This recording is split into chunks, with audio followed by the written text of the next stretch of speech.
अरे ओछू नाक पण असली नाक। MDH કાશ્મીરી લાલ મરચાની પાવડર। MDH। નમસ્કાર, હું ચિરાગ TV9 ન્યૂઝમાં આપનું સ્વાગત છે। રાજ્યમાં કૃષિ સહાય પેકેજના ફોર્મ વિશેની એક ગંભીર ફરિયાદો સામે આવી રહી છે। ફોર્મ ભરવા માટે નાણાં લેવાતા હોવાની ફરિયાદો છે। આખા મામલે સરકારે સ્પષ્ટતા પણ કરવી પડી છે। વિકાસ કમિશનરની કચેરીએ દરેક જિલ્લા તંત્રને મોકલ્યો છે પત્ર। સહાય અરજી માટે અરજદારોએ નથી ચૂકવવાના કોઈ પણ પ્રકારના નાણાં।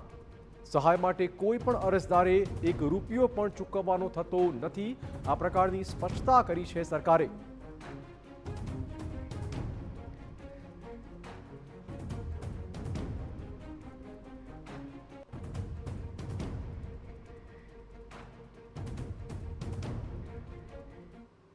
તો ખેડૂતોની ફરિયાદ પછી હવે પૈસા માંગનાર સામે પણ કડક કાર્યવાહી કરવામાં આવશે। આજ મુદ્દે વધુ વાત કરવા જોડાશે અમારા સહયોગી કિંજલ। કિંજલ, જે રીતે ખેડૂતોએ ફરિયાદ કરી હતી ત્યાર પછી તમે જુઓ સરકારે સ્પષ્ટતા કરવી પડે છે। ક્યાંક ને ક્યાંક તો ખેડૂતોની જે ફરિયાદ છે તેમાં તથ્ય ચોક્કસ હશે અને હવે કાર્યવાહી કયા પ્રકારની કરાશે?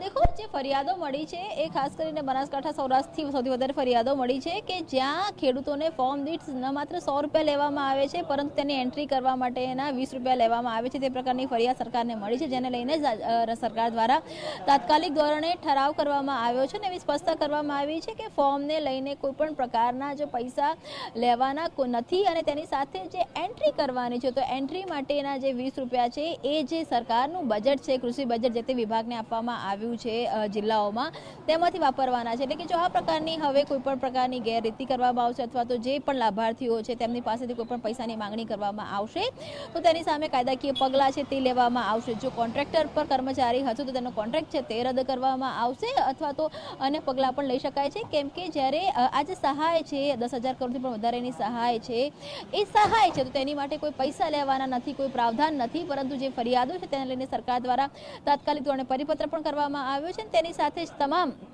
જે કલેક્ટરો છે તેમને પણ સૂચના આપવામાં આવી છે કે આ પ્રકારની કોઈ પણ ફરિયાદ આવે તો તેને તાત્કાલિક ધોરણે ધ્યાનમાં લઈને જે વ્યક્તિ દ્વારા આ પ્રકારની ગેરરીતિ કરવામાં આવે છે તેની સામે એક્શન લેવામાં આવે। ધન્યવાદ કિંજલ, તમામ જાણકારી બદલ। તો આપણે કહી દઈએ કે સરકારે સ્પષ્ટતા કરી છે આ ફોર્મ નિઃશુલ્ક છે, કોઈ પણ જાતનો એક પણ રૂપિયો ચૂકવવાનો કોઈએ થતો નથી।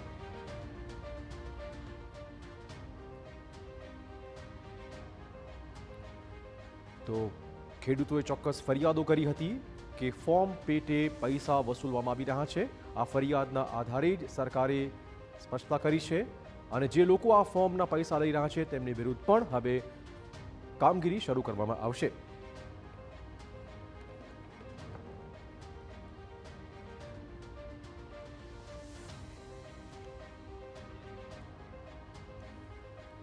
MDH બિરયાની મસાલા, પારંપરિક બિરયાનીનો અસલી સ્વાદ। असली मसाले साच MDH